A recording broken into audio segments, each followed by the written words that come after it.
Hello, HGAPS, and hello, viewers on Zoom, viewers of the recording that we're going to post, and people in the room.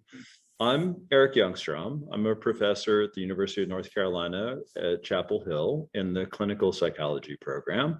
And with me, kicking off our spring speaker series, is Dr. Steve Lee, who is the director of clinical training at UCLA. Also in psychology, in the clinical psychology program there. Steve just flew from LA today and arrived right now, which is why we're starting a few minutes late. But we're here to talk about psychology and why continue to do stuff with psychology after you graduate. Should you think about graduate school? What are career options in psychology? Is it right for you? And it's really neat being able to do this with Dr. Lee, because we have East Coast and West Coast, and the number 2 program in clinical psychology in the country, and the number 1 program in clinical psychology. So we got both coasts. We've got people who have been professors. How long have you been a professor?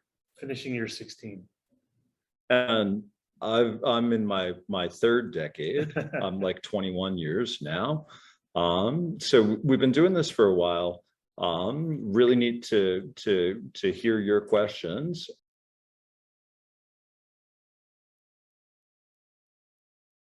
How did you wind up becoming a psychologist? If you knew my family, you might have some ideas about that. I say that kind of both, sarcastically, but also in all seriousness. So I have 2 older sisters, and my oldest sister, when I was an undergrad debating between psychology and public policy and sociology, my sister was in graduate school doing her PhD in clinical psychology. So, and she's 7 years older than me. So when I would have phone calls with my sister Julie about what she was up to and what I was up to, the stuff that she was talking about was super duper interesting. So I was thinking about doing sociology, and I was interested in like urban poverty and issues, things like that. So I was sort of broadly interested in, sort of human development and context and settings and things like that. But her stories were far more sort of, it just kind of resonated with me, I suppose now in retrospect, not surprisingly, and so forth. And in particular, I was always interested in kids and families. And she is and was studying at the time a focus in child clinical. So it's just sort of those things kind of align really, really well. And so then whenever— Does she tease you that you're totally just like following in her footsteps? Yeah, exactly. So between my sister, and if you knew my family outside of my sister, you might. So that's sort of kind of how I kind of got into psychology. And then the other thing that I think really kind of cemented it was taking a gap year where I worked in a research lab, a child-focused research lab with Ben Leahy. And then not long into that process, I was like, this is it for me. Yeah. And so part of it was me selecting it being clinical psychology, but I also felt like it was sort of choosing me, or like I was sort of gravitationally kind of pulled in that direction. So that's ultimately how I got into kind of clinical psychology specifically. And then it was during that gap year that I applied to grad school, and then the rest is kind of history, as they say. Yeah. So I'm learning a bunch of things here. I did not know about your sister. Yeah. Where is she now? She's in private practice in the Bay Area. She's been in private practice for, let's say, a quarter century, something like that. She'll be upset me putting a number on it, but something like that. Yeah.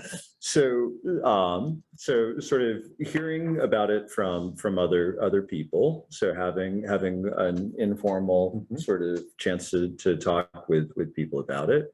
I didn't know the Ben Leahy thing. Where that was at University of Chicago. Which yeah, is where I was like, that's where so he was there. So I did. Wait, you did your undergrad at Chicago? Yeah. Where fun goes to die? And that was mostly my experience. And so then it was that following, whatever, gap post-bac year. Yeah. I spent in his lab. Huh. And then, and the gap year thing, we didn't call it that back No, when it was just- when you and I did it. Yeah. This whole like, what is this gap year of which I've been you all speak? socialized by sort of people since then. But yeah, back then part of it was that I didn't know. I was fine making the decision to be a psychology major, but then sort of like you were previewing 7 minutes ago, then what, right? And so research, something with kids and families seemed at least plausible enough for me to commit to a year, but I wasn't sure if I wanted to go to grad school in clinical, or even if you do, as many folks know, there's even paths thereafter in terms of research and clinical focus and things like that. Or do you do, social work or these kinds of things? So I figured through hands-on experience, that was going to sort of give me a reasonable window into if this is what I wanted to do for the next 6+ years. That's incredible. Sort of thinking about it, do you guys like get together for Thanksgiving at all, or we have them? I haven't seen them in a while, but we stay in touch all the time. And, yeah. So like we have the practice and the science, the UCLA and private practice in the Bay Area, all in the same family. Exactly. That's wild. So so me in a nutshell, some of you have heard this before, but I met my future wife when we were 18 years old. So we were both at the same university in the same dorm. Just like my wife and I too, by the way. Fall quarter of freshman year. I was on 3rd floor, she was on 4th floor. I was on the 1st floor, she was on the 3rd floor. So uncanny. This is getting creepy. This is but my wife's name is Michelle, not Jen. Otherwise. So she wanted to do psychology. She wanted to go to grad school, do clinical. And we'd done 1 year apart. I'm like, I don't want to do that again. So our plan was I would do a gap several years, but we didn't know that we were going to call it a gap thing. The way that went down was I'll work whatever I can find to be in the same town as you while you work on your degree.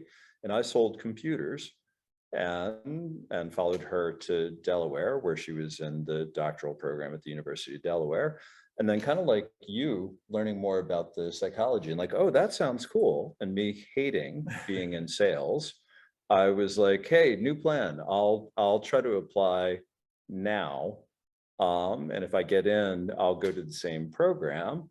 And if not, I can keep selling computers, which was the original plan. My dad is a chemist. My mom is a nurse. And so like a bad joke is like, what do you get when you cross a chemist and a nurse? A psychologist. Quite literally. And my daughters, actually, the sort of like why psychology, neither of them picked psychology as a major. They both picked chemistry, and my dad is like, they picked a real science. And I'm like, hey, Dad, no. And so so looking around at you guys, my daughters are the same age as you all are. And I've been having a lot of conversations with them about like, what do you pick as a major? What do you, and they're coming around, and my dad too, like psychology gives you a really unusual set of skills. So you learn how to do research and do analyses and data collection and a whole bunch of highly marketable skills. And you also learn how to communicate, and you're never going to get bored studying people and talking about people. So I'm like, this is so much cooler, in my opinion, than chemistry I like psychology even better than neuroscience, which is kind of talking smack in Howe Hall in the neuroscience building.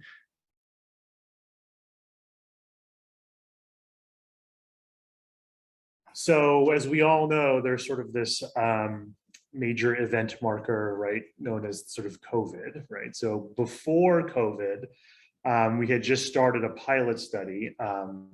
So kind of my background is in sort of studying ADHD and disruptive behavior disorder, so aggression, things like that. especially kind of longitudinally and so forth. And I'm still very, very interested in those kinds of, problems and so forth.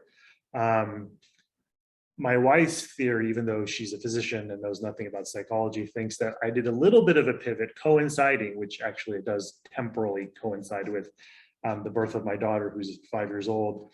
Got interested in sort of affect, and specifically sort of affect in girls. So we started this pilot study back in early 2019, looking at this construct of negative emotionality.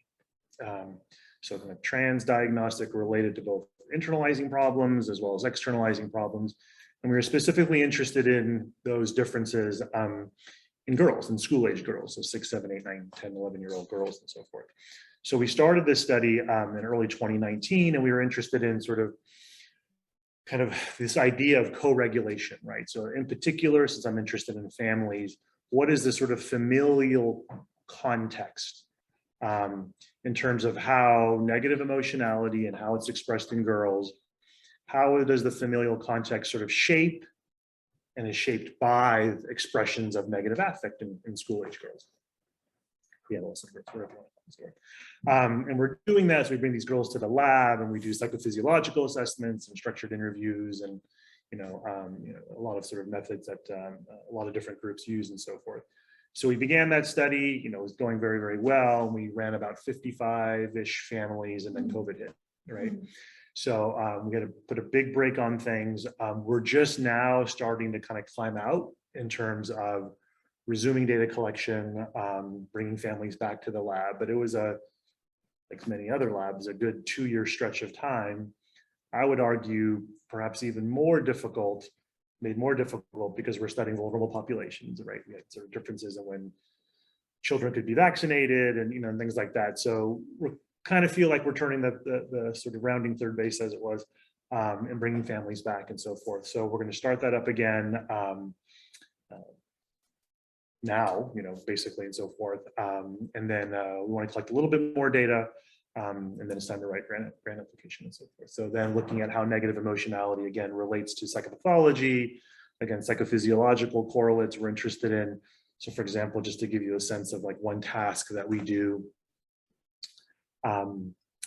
we may elicit some frustration in the families, right? So if we have a father and a daughter or a mother and a daughter or whatever, we're having them doing tasks that elicit frustration, asking them to sort of just, imagine that this is, a typical setting at home, discussing a recent disagreement or things like that, or playing a game to elicit frustration. We have the parent sort of connected, so we're collecting their respiration, their skin conductance and so forth, as well as in the daughter. And so what we're positioned to do once we get a little bit more data is to look at very sort of micro-analytically, sort of what is it that Eric is saying to me, what is it that I'm saying back to Eric, sort of in a second-by-second fashion, but not just relying on what he says to me and what I say to him, but also in terms of our physiological substrates. Synchrony, co-regulation. So synchrony, some people get mad if you sort of use the term synchrony sort of interchangeably with what I was saying before, co-regulation, but it's definitely kind of the same swimming pool or in the same zip code. Especially my last one. So, and how is that harmonized or not harmonized? Again, behaviorally, psychophysiologically, and so forth. And then what are the implications of those differences? And not to get too nerded out, but one of the things you can do when you have dyadic data like this is you can look at it. What are differences between, father and daughter, and then differences between another father-daughter or mother-daughter or whatever. So, yeah. Did you say you're getting GSR as well? Yep, exactly. Yeah. Okay. And then also looking at differences within dyads. Right? Yes, So you can look at between groups, but also within groups and so forth.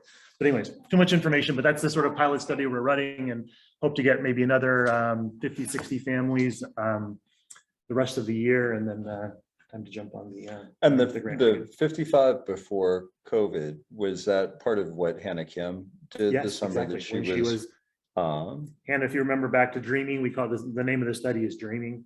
Took me about 2 years to come up with that acronym. Developmental Research in Emotion and Mental Health in Girls. So anyways, it's called the Dreaming Study. But yes, when Hannah visited us now that's wild. multiple years ago, Yep. We were just getting that study off the ground. I think she observed some families who came by to our assessments and did our assessments and so forth. Yes, there she goes. With it being called dreaming, I'm just curious, did you collect any sleep data? No, but sleep is a huge swing and a miss. It would be nice to have that. Not that it's one construct, but anyways, that reflected. But we didn't. One of my graduate students was sort of proposing some rating scale collection, you know, just to get some measures of sleep quality and duration and so forth. But as somebody who's relatively new into the more sort of emotion, affect space and so forth, I know I have some sense of just how important sleep is, even though we haven't done that work ourselves before. All the GSR and things like that, is that all wireless? No, but we just submitted a small grant application. There are now wireless technologies available. And so we made the pitch to SRCD to sort of say, hey, the pandemic is bad, of course, and so forth. And, you know, families are probably reluctant to come into the lab and have people fixing things like that. Could we do things remotely? And so now there are technologies where you can do these things remotely. So what the application involves is basically you have an RA. So Eric, let's say, goes into the house, right? Isn't directly affixing electrodes or anything like that. And then you have a second RA, let's say me, outside of the house that can communicate sort of wirelessly that way. So in that sense, as far as a flexibility for data collection thing, whether it's a pandemic or not, Yep. it gives you a lot more degrees of freedom, right? In terms of how you can collect those kinds of data. That's neat. And my understanding is that all that technology kind of emerged relatively recently, like in the last 5+ years, in terms of the remote ability or of data collection. The project that finished at Delaware right before my wife and I started was doing EEG and toddlers and babies, and the lab had like wires hanging down from the ceiling, and the kid would put on a backpack and have all the, and so they could move around the room sort of, but there was like a big leash. It's like a puppeteer, right? Right. And so that so everything that you're describing is like the next gen of what I was doing in grad school. What I'm doing now is something totally different. So I'm very much let's do things online. Let's do questionnaires and rating scales, and let's share them widely. Let's see how much we can do for free. So I've sort of reinvented myself as a dissemination and implementation person. And everything that I'm doing now, I'm looking at it. I'm like, how would I give this away? How would I share this with HGAPS? How would I? So it's interesting. So what I thought I was going to be doing something more like this guy. And when I became a new professor, I had grants to buy equipment and gear and things like that, and a bunch of it I didn't move with me to Carolina when I moved here, and I'm like I'd never got around to using that, and I listened to you, and there's a part of me that's a little jealous. Like I thought I was going to do that. I thought I was going to have the toys and the really fancy gear. But the stuff that I'm doing is in some ways very low tech, but easy to share, and people are using it in South America. People are using it in poor parts of Asia or Africa. So that I had no idea I was going to move in that direction. But I'm envious of the stuff that you're doing. I mean, it's really, really sexy, for lack of a better word. But I'm enjoying what I'm doing in a totally unexpected direction. And in terms of mental health, I mean, there's plenty of room. The analogy I always use with my grad students is like Thanksgiving dinner, because I always think about food, but things like there's plenty of room at the grown-ups table, right? To sort of in terms of contributions and methods and perspectives and so forth, right? So whether it's really intensive microanalytically, physiologically mediated things that labs are interested in, great, right? Those are contributions to be had from those kinds of approaches, excuse me, all the way up or down or left or right, north, south, east, west, to dissemination and you know, trying to improve uptake and things like that in terms of getting care into the hands of providers to deliver it to families and things like that, if just as one example and so forth. So there's absolutely room at the grown-ups table for multiple swings at this. I think he's letting me sit at the grown-ups table. Absolutely. We all can and should, and there's, you know, we need to be there together, you know.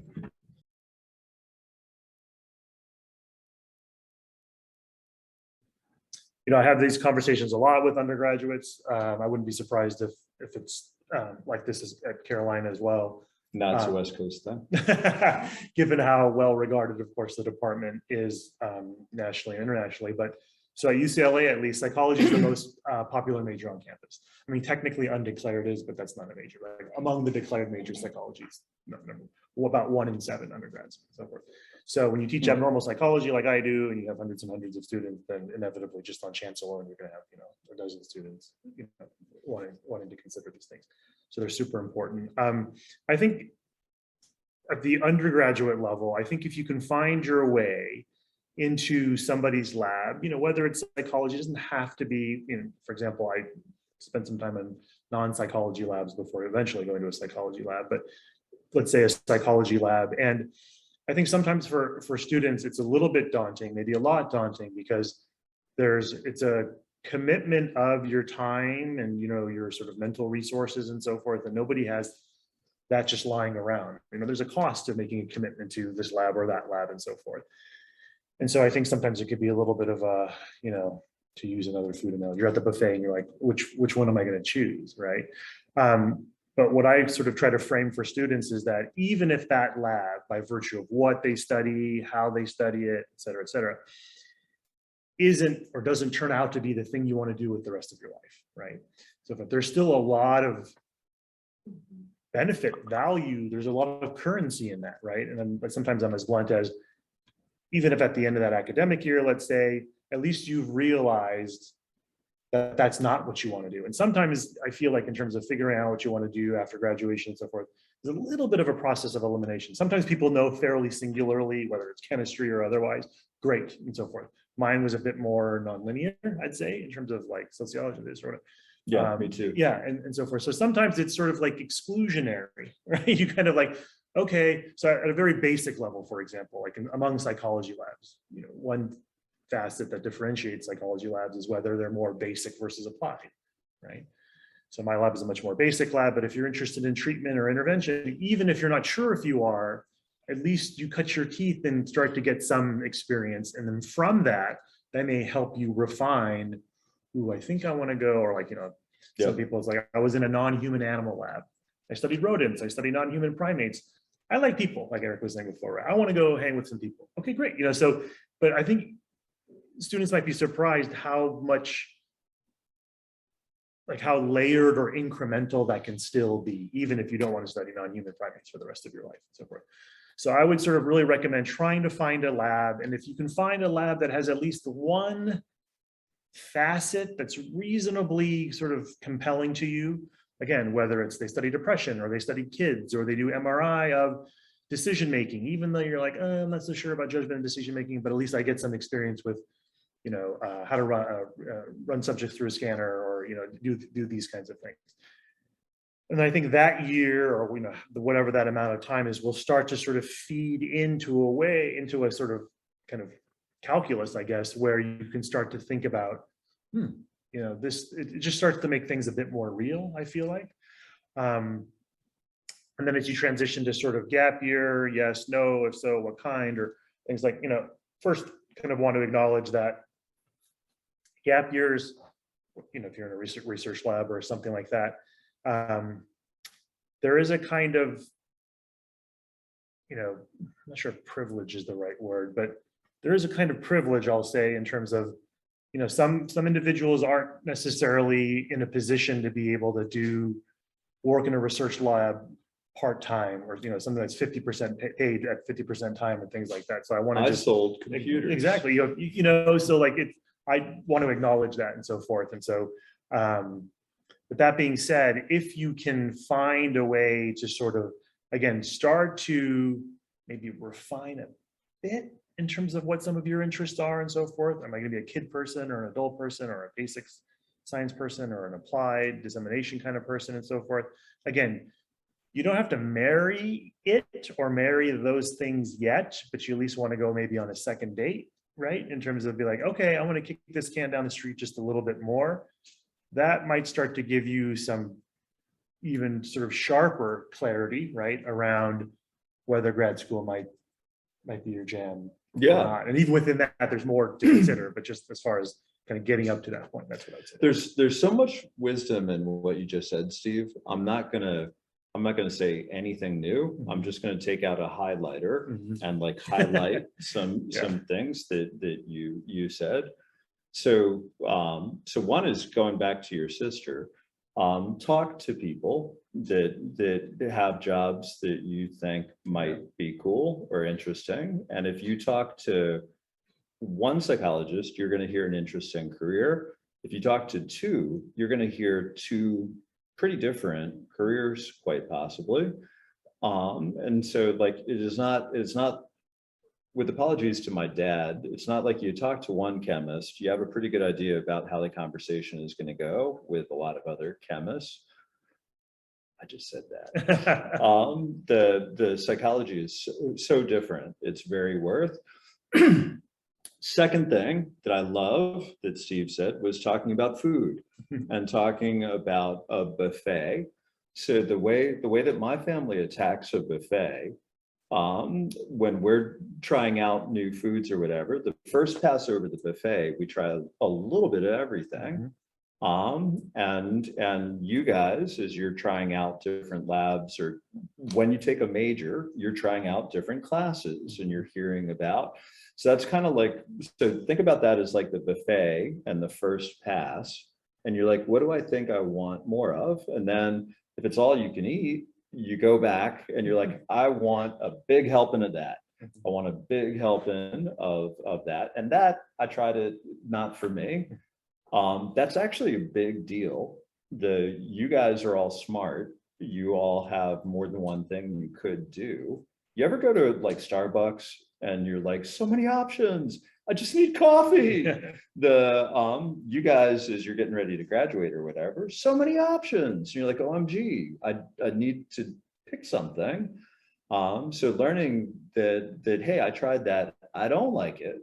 That actually is a big win for you guys, because life isn't going to make a lot of those choices for you. You have so many different things you could do. So think about it like a buffet. Figure out what you don't like. That's actually very helpful. Think about what you do like and be like, I'll try some more of that. Now, a mistake would be in your senior year or your post-bac to still be in the grazing, I'll try a little bit of everything mode.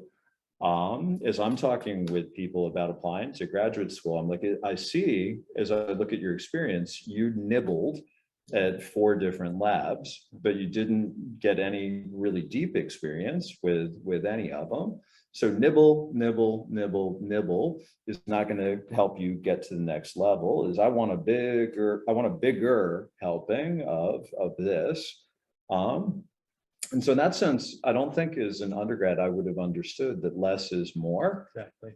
Trying to do fewer things and do them deeper towards the end is actually a really good strategy. So kind of like attacking a buffet. What things? So first pass, try a bunch of different things, and then the second pass is like, this is going to be my main course. This is what I want to go deeper on. And it feels weird as a undergrad. I had like 3 majors and I changed my mind about 2 of them several times. I was like commitment phobic. My future wife, that was one of her concerns about me. So I was really good at the nibbling, and she's like, are you going to be able to go deep on a career? Are you? So yeah.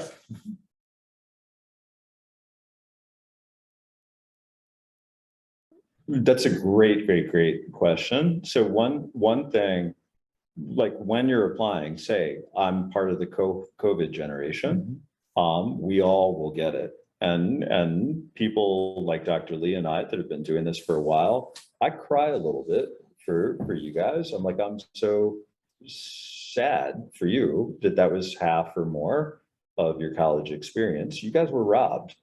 And saying that in your application, not like I was robbed, but like, this is my background may look a little different. My experiences look a little different because there was this thing that happened that you may have heard of called COVID. And we're all like, yeah, we get it. I've got other ideas, but I think it's sort of just to riff off of that is that this is sort of feeds exactly into what Eric was saying around just how, unfortunate is such an understatement. But anyways, what a huge loss for so many and, and for so long is that there will be many others who are in your same boat as who are applying and so forth, who are going to be sort of, maybe not equally, but sort of similarly sort of, affected insofar as the nature of their coursework or their lab opportunities, which was, let's say, substantially remote versus in person and things like that. So, because you obviously aren't the only person, we, as far as, programs reviewing, applications and so forth, are sort of like, kind of keenly aware of that. Basically, I think it's good to make that explicit in your, materials, or at least in a statement or something like that. But I think we're going to see it sort of kind of across the board in terms of applications and so forth. And like I was saying before about my own research, like we literally didn't have people in our lab like for 2 years, right? I went back in a couple months ago, I cleaned out the lab refrigerator. Oh yeah. Oh my, Yeah, it was discovered. It was some if biology. it wasn't exactly, if it experiments. wasn't sort of environmentally irresponsible to throw away an actual refrigerator, I would have. But you know what I'm saying? So like we kind of all kind of live that and meaning admittedly in different ways and so forth. But you see it in different facets in the field too, like for students who are applying for their pre-doctoral internship and so forth, like the number of hours they've accrued. I think nationally we'll probably see some, whatever this is, like a slash of, some percentage, right? Because, even if, programs or some sites or so forth were able to pivot to remote services and so forth, that wasn't an immediate thing. It feels kind of more natural now because we've been in this for 2 years. But, 2 years ago in March of 2020 and so forth, there were a lot of service providers and programs and hospitals and things like that who took months before they figure out how to sort of re-engage in terms of professional activities and so forth. So it's something that we're keenly aware of and so forth. And so I think if you put that in part of your statement and so forth, I think it would resonate with everybody. Yeah, sure. And I think that so I'm old, and at this point, it seems like most things in life have two edges to them, and COVID was 80% horrible, and 20%. I'm like, there actually have been a couple silver linings. So my wife runs the training clinic here, and when COVID started, we totally shut down. No more therapy, no more assessments. And then as it kept dragging on and on, right? So we had the spring break that never ended. And then people were like, hey, actually a little therapy would be pretty sweet right about now. So we started looking at doing telepsychology and my wife was like, but not assessment. You can't do assessment over Zoom. And now in her private practice, she's learning how to do that over Zoom too. And insurance has changed the reimbursement, but that potentially goes away in September. And so she's paying a lot of attention to but so the conversations at our dinner table are like, how has this changed your teaching? And I'm like, I mostly hate it. I really miss being in the room with you guys. But there are parts that are convenient. Being able to not have to drive and fight traffic like you just did. Although he's like, you call that Traffic, traffic? it was- I just came from Los It was Angeles. quaint, it was very quaint. And so there's some upsides, and then from the client's perspective, being able to have access to types of therapy or expertise or things that just aren't available in your town or your is a real game changer. So I mostly have been frustrated and annoyed, but then the flip side is like, but there are some upsides, like us recording this and being like, hey, and we'll put that up on this thing called YouTube that you may have heard of. And so even if you weren't able to be in the room, or that's making it available in a very different way than I would have thought of before COVID. And HGAPS, like some of the projects are like trying to create opportunities for you guys to get research experience, even if you have to do it over Zoom. And we have projects that are getting, so Hannah Kim has been very active with us, even though she's in Washington, DC. She's at NIH right now. And we have so Elena. Oh, Elena Park, yeah. Was a Bruce Torpida student and got her degree at UCLA while you were there. Correct. So she's a project leader who is now at Oregon, and she's working with some of you guys here at Carolina. And so that's a big silver lining. One thing that I could add as well too, probably isn't the worst idea, whether it's applying to graduate school, let's say in particular, to maybe just even reflect a bit on, not that it's all over yet, but anyways, on the last couple of years, right, and so forth, in terms of like, not just like, okay, how can I like make it not seem like it was all bad, or like you said, all kind of squished into 1 year and so forth. So whether it's actually this sort of, for you in particular, kind of double-edged sword, sort of like Professor Youngson was talking about, but just as a general kind of almost like intellectual kind of exercise to think about how has that experience, your own lived experience, plus kind of globally and so forth, how has that changed, or has it changed your thoughts about a career in mental health, your commitment to what kinds of scientific models or models of collaboration or models of dissemination and so forth? Like, it's increasingly, I think, for psychology, there's an opportunity here and so forth, right? So to think about in a sort of really critical way, in addition to everybody, reflecting on sort of what we lost and all those kinds of things, which of course is totally natural and appropriate and so forth, but also almost like pushing that a little bit further, even just if it's to yourself, right? I think could be useful in terms of shaping what you want to do, when you want to do it, and things like that going forward. Yeah. And as much as you can, I would try to think about like, what do you think you want to do when you're all done and you're like, hey, no more school. There's a concept. Yeah. What do you think you would like for a job? And there are two different schools of thought about this. One is like, figure out your passion and talk with people that do stuff that connects with what you're excited about, that you're intrinsically motivated. So that the book that's been around for decades about that is What Color Is Your Parachute? And I read it first when I was your age. And I'm like, hey, I think I want to become a psychologist. And then I read it again as I was applying for jobs as I was finishing up grad school. I'm like, I think I want to be a professor. So for me, I love to teach. I love doing the research. My mom's theory is what they have to pay me to do is grade stuff and go to faculty meetings. Those I don't right.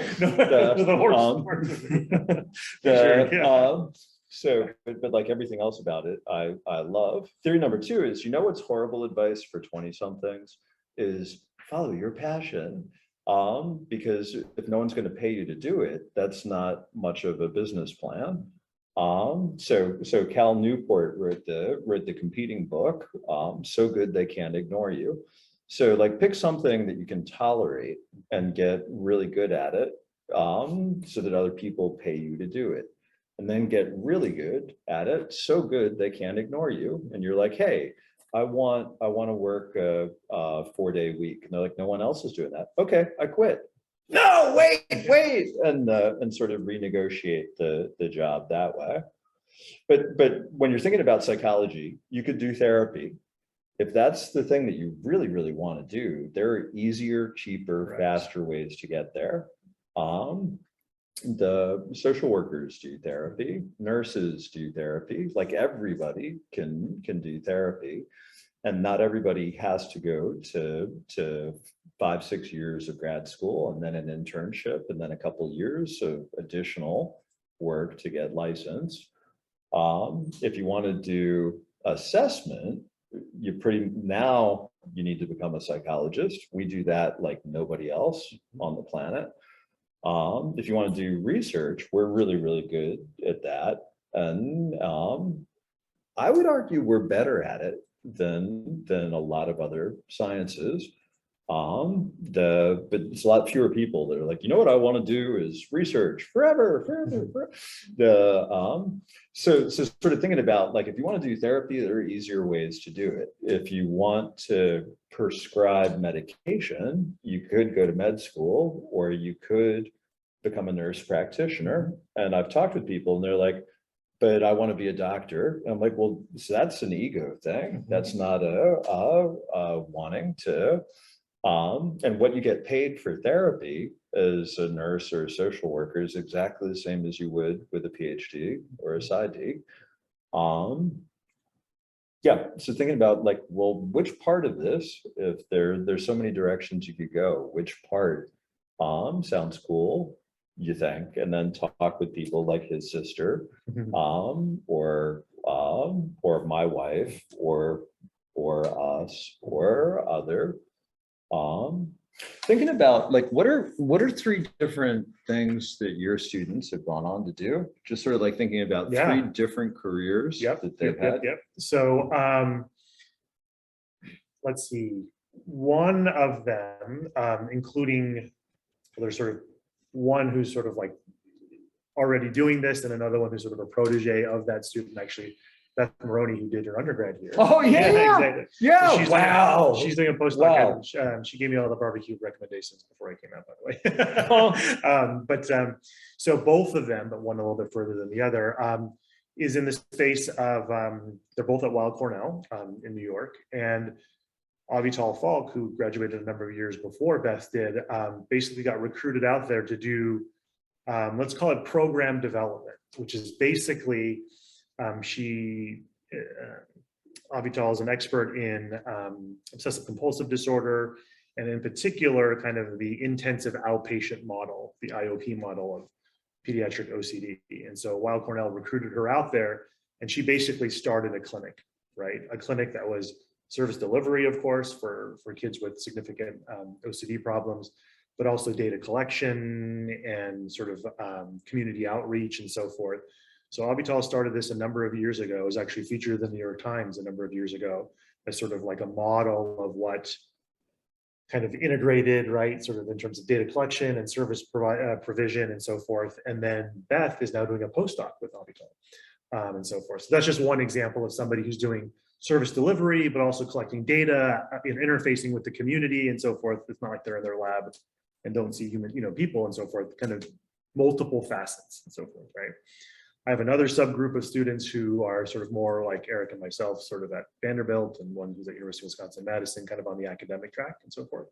And then we have another subgroup of folks who are more in like academic medical centers, but that are more principally clinically focused. So not as much doing research and so forth, but some service delivery, but sort of what we're seeing, Eric mentioned this before about mentioning reimbursement by insurance and so forth.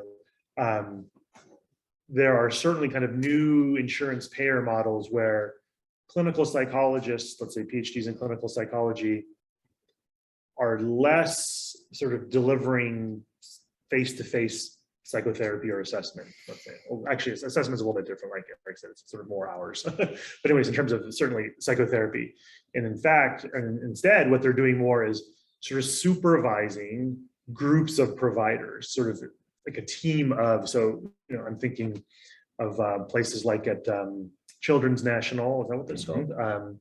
In DC, but also at Columbus, it's called Big Lots now Hospital, I think, right? Or Big Lots Children in Columbus, Ohio. But anyways, you have a clinical psychologist who's supervising, let's say, a social work intern. Maybe the social work intern is the one who's actually going into the room and doing, you know, providing services. There's also, let's say, a psychiatry resident, right, who's going to be able to consult, and maybe nutrition as well, or occupational therapy and so forth. So partly because from a financial perspective, insurance companies can't reimburse, you know, at certain rates for clinical psychologists in sort of perpetuity. Clinical psychologists, I think, are increasingly asked by virtue of our kind of diverse skill set, like Eric was talking about before, to sort of play more supervisory kind of team-based models of care, and less of the, for 1 hour on Tuesdays at 3 o'clock, you come into my office, I bill, we'll see you next week, and so forth, right? That's still a thing for sure, and so forth. But we're seeing sort of a proliferation of what's called multiple models that are driven by lots of different considerations. Am I remembering right that Chirag Sharmassian was? Yes, Chirag's another. I forgot him, but yes, he does his own thing as well too. Yeah, I forgot you know Chirag as well. Yeah. So another one of his students got hired by a test publisher, WPS, and what he does is comes up with cool new assessments and talks to assessment developers and says, hey, I've seen Dr. Youngstrom, you've done, you know, these measures or whatever, stuff like that. Starts those conversations about what that might look like as far as taking it into the, you know, in his case, he's at Western WPS, the Western Psychological Services, which is in LA and so forth. But yeah, that's another example, right? So he has to be sort of very, very up to date on the literature about assessment measures. What are they measuring? What is their evidence base and things like that? And you know, a subset of those would be good candidates for you know, potential acquisition by a test publisher. You know. And I don't think I've had two students in a row that wound up doing the same thing. My very first student ever is at a psychiatry department in Charleston. She went there for internship and never left. And she's all research and all grants and no teaching and tearing it up. Student number two works for the government. She's a program officer or intramural. She's program officer at NIDA. The student number three went into private practice. Student, one of my more recent students is in charge, like you were describing. She's in charge of mental health services for the state of Nevada. So there are just tons of options. Other people that are hiring psychologists now are Google, Amazon, Facebook, Hulu. All of our graduates go to Hulu. Because they're like, we need people who can work with data and understand people. Not like, this isn't a job for marketing. This is a job for a psychologist. eHarmony, like that there actually is a science behind how do you find someone that you'll be compatible with, and they brag about their data. Do you know John? No. So John's a couple of years ahead of me at Berkeley in the social psych lab, but he's one of their big kind of data. Who? His last name is Gonzaga. Like, yeah. So it's places like that. We just had somebody who go to Hulu, Disney as well. Wow. And these are, from my understanding, I'm hardly an expert, but the examples that I know of people who move into more private sector-y kinds of things. It's not like they're not trying to, nor are they asked to hide the fact that they're a psychologist. Like, you come in through the side door when nobody's looking and they're like, who's that new person? You know, like, it's literally because of their skill set, right? Then you can go Uber private sector and think about like, big consulting firms like McKinsey, right? Like McKinsey is a big consulting firm that's hired. I know a number of people who are there now, Yep. right? By virtue of their kind of quantish background, data, and sort of, consulting is fairly, people oriented, relevant to people, and people are relevant to, Yeah, West the- Coast would be Rand. Would Rand be Corporation, Santa another one Monica, here, exactly. here in the Triangle, Okay. the research RTI, Mhm.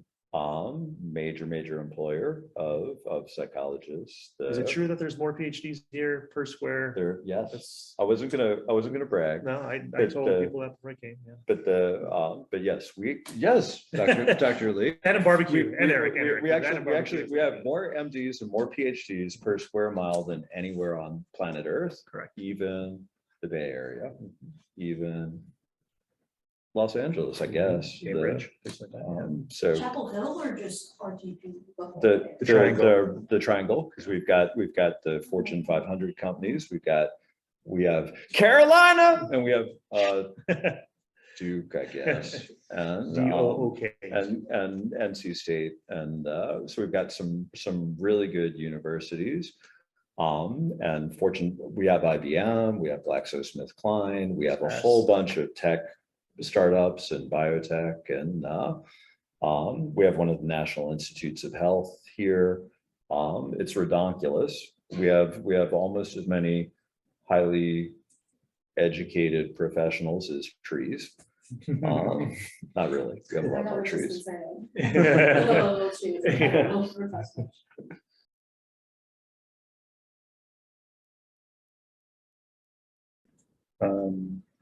I know for me / our program, when we think about applicants to our program and so forth, kind of like what Professor Youngstrom was saying before about the grazing / buffet, that's a sort of kind of developmentally, almost like specific sort of undertaking, right? So maybe earlier in your engagement in psychology, but once you sort of kind of round the bend a bit and you feel like, okay, this might be something I'm interested in, we're constantly asking ourselves, literally this following question, which is this person kind of just a good research assistant, does what he or she is asked, does it capably, good, interpersonally, trustworthy, all these kinds of things. And there's certainly nothing wrong with that, right? But as far as sort of like, especially for graduate school, I think we're looking more for somebody who has, and the kind of operative word for us is often, do they have sort of, is there evidence, or what is the evidence for their sort of independence, right? So that doesn't mean whatever Eric tells you to do, you just say, oh, I'm being independent and I'm going to do my own thing. That's not sort of what we mean. But kind of like what he was saying about sort of the breadth versus depth, what signs are there that this person has been able to, or is currently doing, identifying a problem, right? Scientifically, right? There's a gap in knowledge. If we knew this, we could be able to do this, right? Can they identify something like that? Can they assemble, right, a set of methods, whether it's statistical or in terms of assessment or these kinds of things, that is a good swing at it. No one study, no one project is going to singularly answer sort of everything, right? But can they think about, like, what are the advantages of this assessment method versus, an alternative method and so forth? And can they sort of see something kind of from beginning to end, right? So not like just participation points, not like I was in 7 labs over 2 years. If anything, that's more of, not a red flag, but anyways, that's definitely sort of a nibbler. Yeah, a nibbler, right? Sort of diminishing. Now, if I was sort of thinking about this among a group of juniors who are entering their senior year, sure, like that seems a bit more appropriate and so forth. But especially at the sort of heading towards graduate school level would be, is there evidence, or what are the signs that this person is able to sort of, again, identify problems, sort of bring data to bear, right, on that question or that gap or whatever you want to call it, and sort of then make inferences. Like, what does the design, what do the methods allow you to infer? Like, it's suggestive of these things, but we can't rule out these alternative hypotheses. Like, somebody who can kind of go kind of top to bottom in that space is certainly something that I know for me personally, and I know for our program a lot, that's one thing that we're trying to sort of differentiate among And can you see applicants. that in the written application, or is that more like during the interview? I think it's During- sort of both and so Yeah. forth, right? So especially like in an interview, where most applicants are would be to sort of describe what they're doing, right? Describe sort of overall. Where you start to get some more individual differences would be if I start to push a bit more on, like lean on them a bit to sort of say, what changes, if anything, if you might have employed these methods instead, or if you went with taller people instead of shorter people. So in other words, thinking a bit more, not sort of like on the spot, but not having things that are overly canned or overly rehearsed that can sometimes feel a bit like you're just describing what you're doing, not like, this is what we've done, although we recognize that this only takes us this far and there's still these gaps. You know, we want you to think critically and not just sort of say, hey, this is what I did, isn't that great? Right? It's sort of a stepping, it's a means to an end, not just like, these are all the things I've done, isn't this great? Like, that's a point of departure. Tell us what you've done, write about it, interview, you know, and so forth. But that should just be sort of scratching the surface. We want to hear about you're interested in, right? What are those gaps and so forth. That's how I would think about that. That's really, really cool. And I love everything that you said. And I don't know how to do that consistently myself as I'm looking at a stack of hundreds of applications, or I can't make myself ask the questions the same way, one interview after the next one. So I think everything that you said is right. And I'm like, I don't know how to do that consistently though.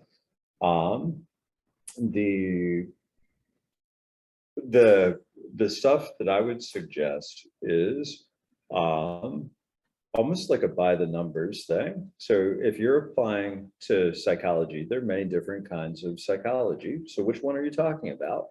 Some of them are more heavily applied than other ones. The clinical that both of us are doing, that's the most competitive. It's ridiculously competitive. It's harder than law school. It's harder than med school. It is pretty much the hardest thing to get into. So you have hundreds of competitors for a very small number of slots. That's scary. Are your grades good? So are hundreds of other people's. Are you coming from a good school? Well, some people are coming from schools that I've never heard of, and you're coming from UNC or UCLA, or so you have an advantage from that. Did you get involved in research? That separates you from the pack. Were you a nibbler? There are a lot of nibblers, or did you go deep on something that will separate you from other people? Did you do an honors thesis? I pay a lot of attention to that. Did you get co-authorship on a poster or a paper? Not everyone does that. Now, the part which is really, really unfair about that is that there are some labs that throw everybody on everything, and you just kind of show up and you'll like suddenly have a bunch of things on your CV. And there are other places that you have to work really hard to get the same credit. So you guys have heard of grade inflation? Yeah. So there's like research inflation, but the stuff, so Steve is like, what I look for is like, can you think? And can you think critically? Can you show me a new idea? Or, and I love that. To me though, I'm like, how do it's a fine line between that and bullshitting. Sorry, BSing. And I don't know how to separate those consistently during an interview, but if you're good with the golden shovel, that's like, hey, it turns out that that's a valuable skill. The things that I'm looking for are like, hey, what are experiences that you could have, skills that you could add? I'm impressed when people actually, if you do analyses and you save the code, that right there, I'm like, you, my friend, are going to become a player. Versus I did SPSS, I did point and click, and I'm like, that counts as exposure. That's better than nothing, but that's not the same thing that I'm looking for. And for me, interviews are like doing a scratch and sniff. When I see people say I'm proficient in R, I already said yes. I'm like, I call bullshit. I've been a professor for 20 years and I am far from proficient in R. I'm still a student of R. And I've had people and I'm like, so show me what you wrote. Show me what. And occasionally I've been really, really impressed. One of my grad students, Josh, I'm like, oh yeah, no, you're not playing. Your RFU is better than mine. But as much as you can, look for experiences and things that give you a skill. And you guys, with your resumes, they're like two kinds of resume, right? The chronological, here are all the things that I did, and the skills based. So look at yourself and your application through the skills lens and be like, these are the skills that I've picked up. And these are the experiences that I've had with them.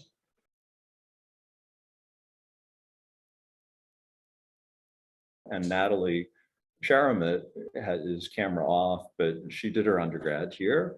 And she's like, it's never too late. And Natalie's career journey is remarkable. So first person in her family to go to grad school, one of the first to, got to Carolina, did a psychology major, got involved with HGAPS, took a class with me, and said, hey, I like Flora. I sort of I didn't have a lot of the advantages that other people did getting started. And then like every opportunity that she saw, she latched onto and was able to get involved and do her own research using. It turns out that there's like a lot of data out there. That is why Google and Facebook and all these people are like, we've got more data than we know what to do with. We need psychologists to help us figure out what are the cool questions, what's the point, and what's the story hidden in these mountains of data. Natalie got really good at that. Turned that into going to a master's program, working 2 years as a psychometrician. She's done more assessments now than I have, and I teach the assessment class. And that's like my main area of research. And I'm like, go Natalie. So she got practical experience, she got research experience, and sort of like manufactured it, looked for opportunities, didn't do an honors thesis. I'm like, I would love to do one with you, but we met each other too late. Did a master's, now is going to a PhD program at the University of Connecticut. So Natalie's like walking, talking, living proof, never too late. Just like look for the opportunities and try them out, follow through, keep growing, keep going and keep growing. Can I just add for one thing too about, I think sometimes students get concerned that, let's say for whatever reason, a lab has an opportunity that you think would be relevant and appropriate and so forth. And you do well, you do some of these, get some of these deliverables that Eric's talking about and so forth. There's no moral or legal or existential requirement that if you're applying to graduate school from a lab that studies anxiety, that you have to study anxiety for the rest of your life, right? We see, I think it's more often than not, right? You see this cross-pollination. Now, if you're going from like something super distal, maybe that's a little bit of a hill you'll have to climb, but it's probably still scalable. It's probably up to you to sort of to describe how it's sort of relevant and so forth. But it's not like when I'm looking for students in my lab, like if they don't have ADHD in there, then like, out you go. It's not like that, right? And so part of it is more like, let's say if you're going to come from an eating disorders lab, I'd be like, okay, like let's hear what you have to say on why it would be still relevant and so forth. And if you're interested in certain, topics or whatever, there's a lot of applicability kind of in a more multiple way rather than like only bipolar disorder means you can only go to bipolar disorder or something like that. Sometimes it's more about method. Sometimes it's more about infants. You're interested in infants, but you weren't in an autism lab. You studied infant cognition, but now you want to study autism or so there's different pathways. It's kind of what we know about development, actually. There's sort of these kind of crisscrossing pathways. It's not always like forklift, drop over here, boom, drop, and just continue that part and parcel. I'm so glad that you said that. I wanted to double down on that when you said something similar earlier. So as you guys are looking for opportunities, what you're not worried about is finding the perfect match. Yeah. You're not worried about something that's like this checks every box that I want. What you want is an opportunity that checks some of the boxes, and other stuff you're like, I don't know if I'm going to like it or not. To Steve's point of like trying new things, some things you're like, oh, I didn't even know about that, and that's even better than what I thought I wanted to do. And other things you're like, I'm really glad I tried that, not for me. And that's learning too. And as you're looking at like research opportunities or labs or different clinics, you're not looking for the perfect one. A, it doesn't exist. And B, it's all learning. It's all and C, one of the things that's cool to me is I've had like really strange experiences along the way. And like none of them were wasted. My first job in college was working as a roofer. And an old guy watched me week one and he's like, do you want me to show you how to hammer? And I'm like, I'm thinking to myself, like, I know how to hammer. I'm like, sure, sure, go ahead and show me. And he's like, you're doing it all wrong. So you're holding the nail like this, and you're going to take your fingernail off. Hold it like this. Now you can hold a fistful of screws, and you can flip them this way. Swing with your whole. And so I'm like, I'm so glad that I shut up and let him teach me how to hammer. And I'm like, okay, so now I'm a professor of psychology at UNC. What point about roofing and learning how to hammer was helpful? Well, when I'm doing family therapy and I'm looking at a dad who's looking at me like, hey, fancy pants professor, Dr. Youngstrom, that he doesn't want to be there. He doesn't. I'm like, so what do you do? And I'm a carpenter. I worked as a roofer. It just about kicked my ass. I have so much respect for carpentry because you guys actually have skills. I just tried not to fall off. And he opens up. He's like, okay, you're not what I expected for a doctor so-and-so. And so I'm like, hey, I just became a better therapist because I didn't fall off the roof and I let somebody show me how to hammer. And I've connected so many times with families, especially like, how often is it dad's idea to hey, you know what I think we should do is all get therapy together and talk about our feelings? Pretty much like never. So that's a stereotype. I'm a dad and I'm a psychologist and I like talking about feelings, but so like things that you're like, what's the point? How is this ever going to connect? Be open to it. It'll come back around. You'll be surprised.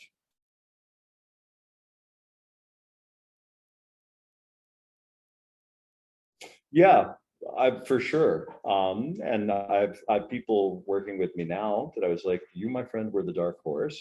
And they've been great. The part that sucks from my perspective, I think if we had 600 people apply and I got to talk to all 600 of them and get to know them as people, I would find things that I liked about all of them.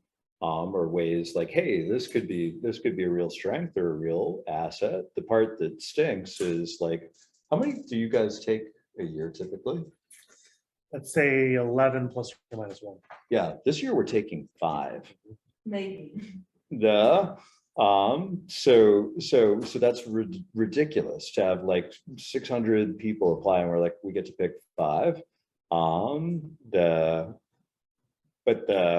But yeah, the like knowing your story and talking about like, here's how I got interested in this. Here's how, like one of the single best things that you can do is share what you're excited about. And there's a trap to this, like 2 edges, like I said, 2 edges to everything. So the wrong way to go about it is to be like really, really narrow. And like, I'm looking for OCD and I'm like, yeah, no, I don't actually do that. I get people that want to work with autism applying to work with me, and I'm on lots of papers and I'm like, but I'm not the autism guy. I'm friends with the autism guy, and that's why I have all the papers. And so if they roll in, they're like, autism, I want to do this, and that we're imaging. I'm like, yeah, no, I'm on papers, but I'm not the imaging guy. And so being like really narrow on that, I'm like, I'm not the best option for you.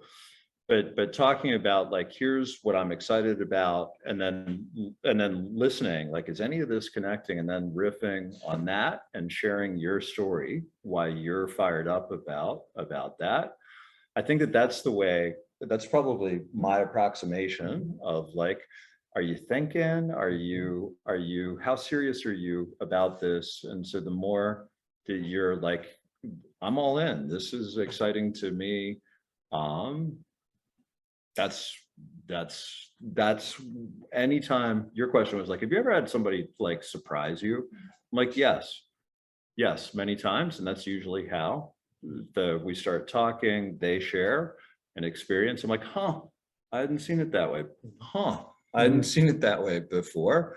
Tell me more, and we learn and we connect. And I'm glad we did every time. I would like to thank Dr. Lee for coming all the way from Los Angeles to meet with us, to do this talk, see our quaint traffic was the exact word. I would like to thank Colin Park and Kira Clemis for writing the grant to the Student Government Association. I would like to thank the Student Government Association of the University of North Carolina for making this event possible. I also would like to thank HGAPS, which is bringing us this speaker series. It's amazing. You guys built this. We got Dr. Lee to come from UCLA. He's really here. Glad to be here. This is not Photoshop. So you guys built it. He came. This is awesome. Thank you. Yeah.